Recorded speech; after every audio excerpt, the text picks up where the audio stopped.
உறவுகளுக்கு வணக்கம். இன்றைக்கி நாம் இலங்கையில் நடந்த ஒரு மோசமான சம்பவத்தை பற்றி தான் பார்க்க போகிறோம். இதை மோசமான சம்பவம்னு சொல்கிறதா இல்லை சோகமான சம்பவம்னு சொல்கிறதான்னு தெரியலை. கடந்த 2024 10/2 காத்தான்குடி பிரதேசத்தில் தான் இந்த சம்பவம் நடந்திருக்கு. குறித்த பிரதேசத்தை சேர்ந்த 14 வயதுடைய சிறுமிகள் 2 பேர் வீட்டில் பெற்றோர்களோடு இடம்பெற்ற ஒரு பிரச்சனையில் வீட்டை விட்டு கொழும்பு போகிறதா முடிவு பண்ணியிருக்காங்க. நாம் அவசரப்பட்டு தான் இந்த முடிவு எடுத்திருக்கோம் அப்படிங்கிறது அவங்க 2 பேரோட அந்த வயசு மறைச்சிடுச்சு.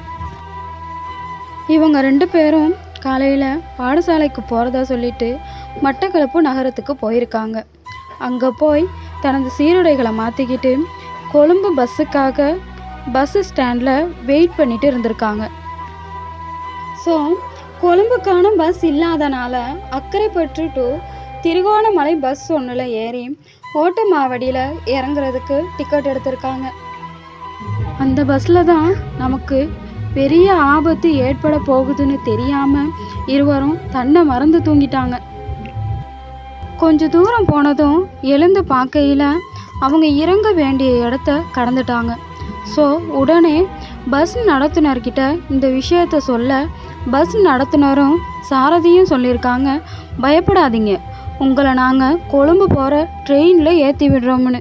ஸோ யாரை நம்பணும் யாரை நம்பக்கூடாதுன்னு தெரியாத இந்த சிறுமிகளும் அவங்க சொல்கிற இடத்துக்கு போயிருக்காங்க. இதை தனக்கு சாதகமாக பயன்படுத்திக்கிட்ட அந்த கயவர்கள் இருவரும் இந்த சிறுமிகளை திருகோணமலையில் உள்ள ஹோட்டல் ஒன்றில் அடைத்து வைத்து தகாத செயற்பாடுக்கு உட்படுத்தியிருக்காங்க. அதன் பிறகு மறுநாள் அந்த சாரதியும் நடத்துனரும் சிறுமிகளை அழைத்து சென்று இரவு 10 மணி அளவில் காத்தான்குடி பகுதியில் விட்டுட்டு போயிட்டாங்க. இதுக்கப்புறம் என்ன செய்கிறதுன்னு தெரியாமல் அந்த சிறுமிகள் இருவரும் வீட்டுக்கு சென்று நடந்த சம்பவத்தை பெற்றோர்களிடம் சொல்லியிருக்காங்க.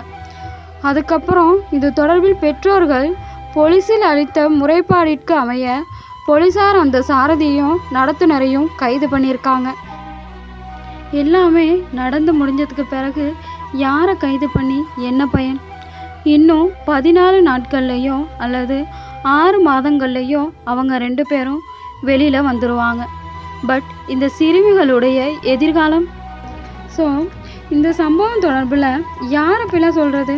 அந்த கயவர்களையா, இல்லை இந்த பிள்ளைகளையா, இல்லைன்னா இவங்களோட பெற்றோர்களையா? கடந்த ரொம்ப காலமாகவே இந்த மாதிரியான மோசமான சம்பவங்கள் நம்ம நாட்டில் பதிவாகிட்டே தான் இருக்குது. ஸோ இந்த மாதிரியான குற்றங்களை குறைப்பதற்கு நமது நாட்டு அரசாங்கம் உடனடியாக சில சட்டங்களை முன்வைக்கணும். தண்டனைகள் கடுமையானால்தான் நாட்டில் குற்றங்களும் குறைக்கப்படும். ஸோ முடிஞ்ச அளவு பிள்ளைகளை நல்ல வழியில் கூட்டி போக ட்ரை பண்ணுவோம். அவங்களுக்கு முக்கியமாக குட் டச் எது, பேட் டச் எது, அண்ட் நல்ல பழக்கங்கள் என்ன, கெட்ட பழக்கங்கள் என்ன, வாழ்க்கையில் எந்த சூழ்நிலையில் எப்படி முடிவெடுக்கணும் அப்படிங்கிற நிறைய விஷயங்களை சொல்லிக் கொடுப்போம். இது போன்ற மோசமான சம்பவங்களை தடுப்போம். நன்றி.